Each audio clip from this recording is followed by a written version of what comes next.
Hari ini Majelis Kehormatan Mahkamah Konstitusi atau MKMK menggelar sidang pembacaan putusan dugaan pelanggaran etik mantan Ketua MK sebelumnya, Anwar Usman.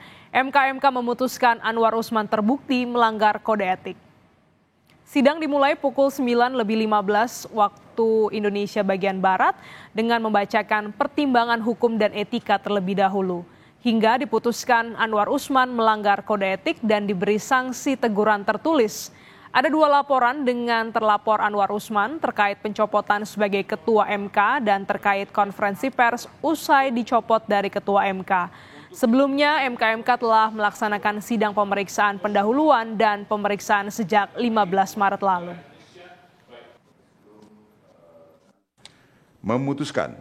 Menyatakan 1.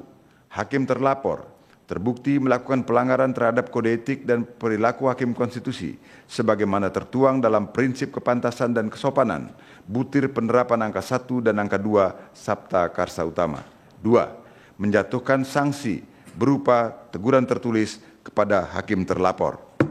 Demikian diputus dalam rapat Majelis Kehormatan oleh 3 anggota Majelis Kehormatan, yaitu Idewa Gede Palguna sebagai Ketua Merangkap Anggota, Ridwan Mansur sebagai Sekretaris Merangkap Anggota, dan Yuliandri sebagai anggota pada hari Selasa tanggal 19 bulan Maret tahun 2024 dan hari Selasa tanggal 26 bulan Maret tahun 2024 dan diucapkan dalam sidang pleno Majelis Kehormatan Mahkamah Konstitusi terbuka untuk umum pada hari Kamis tanggal 28 bulan Maret tahun 2024. Pada November 2023 lalu, Majelis Kehormatan MK mencopot Anwar Usman dari posisi Ketua MK. Anwar terbukti melakukan pelanggaran berat dalam putusan MK terkait batas usia capres. Dalam sidang putusan MKMK, Anwar Usman juga dilarang untuk ikut terlibat dalam sengketa pemilu.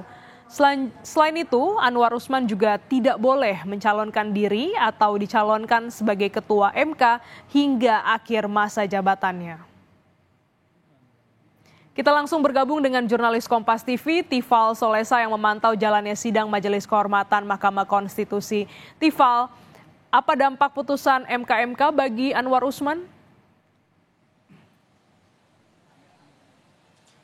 Soal dampak sebetulnya tidak ada yang pengaruh signifikan ya, terutama kalau kita menyinggung soal proses-proses persidangan di Mahkamah Konstitusi, entah itu judicial review maupun juga PHPU, perselisihan hasil pemilihan umum yang masih terus berjalan sampai dengan sekarang. Mengingat kalau kita coba korelasikan lagi dengan pernyataan Ketua dan Wakil Ketua MK, Anwar Usman sesuai dengan putusan dari Majelis Kehormatan Mahkamah Konstitusi pada November 2023 lalu ini tidak diperkenankan untuk terlibat dalam proses-proses persidangan yang berhubungan langsung dengan perselisihan hasil pemilu, khususnya lagi sudah dilarang untuk melakukan penanganan langsung gugatan Pilpres 2024. Saya coba ingatkan lagi apa yang mendasari kemudian MKMK ini memutuskan melayangkan sanksi tertulis atau teguran tertulis kepada Anwar Usman sehubungan dengan laporan dari 3 pihak sebetulnya, salah satunya adalah Ziko Leonardo Simanjuntak.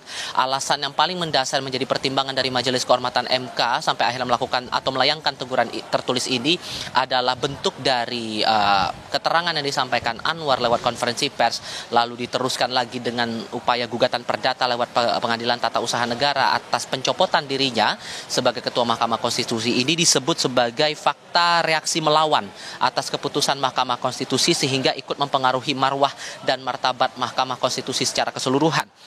Ia juga menyebut bahwa konferensi pers itu sebagai bukti bahwa Anwar Usman ini tidak menerima putusan dari MKMK yang dijatuhkan pada November 2023 lalu sampai akhirnya menyampaikan keterangan ekspresi begitu ataupun juga tanggapan atas gugatan tersebut di hadapan publik lewat perantara media massa yang berlangsung sehari kemudian setelah dilakukan sidang oleh Majelis Kehormatan Mahkamah Konstitusi. Sementara itu kalau kita merujuk lagi dari proses sidang MKMK hari ini tidak hanya ditujukan kepada Anwar Usman saja, tapi juga ada 2 hakim lain yang juga dilaporkan oleh pihak-pihak berbeda. 2 hakim tersebut adalah Hakim Saldi Isra dan juga Hakim Arif Hidayat. Keduanya dilaporkan bervariasi, tapi yang paling banyak dilaporkan sehubungan dengan dissenting opinion atau pendapat berbeda yang disampaikan oleh keduanya dalam putusan nomor 90 tahun 2023 tentang syarat pencalonan presiden dan wakil presiden untuk pemilihan pemilihan umum presiden di Undang-Undang Nomor 7 Tahun 2017 tentang pemilihan umum. Dari hakim ataupun juga dari pihak Majelis Kehormatan MK menilai bahwa dissenting opinion ini tidak ada unsur melanggar etik sehingga dipandang keduanya atau dalam hal ini Saldi Isra dan juga Arief Hidayat tidak bersalah ataupun juga tidak terbukti melakukan pelanggaran etik. Glenn. Baik, terima kasih jurnalis Kompas TV Tifal Solesa langsung dari Gedung Mahkamah Konstitusi.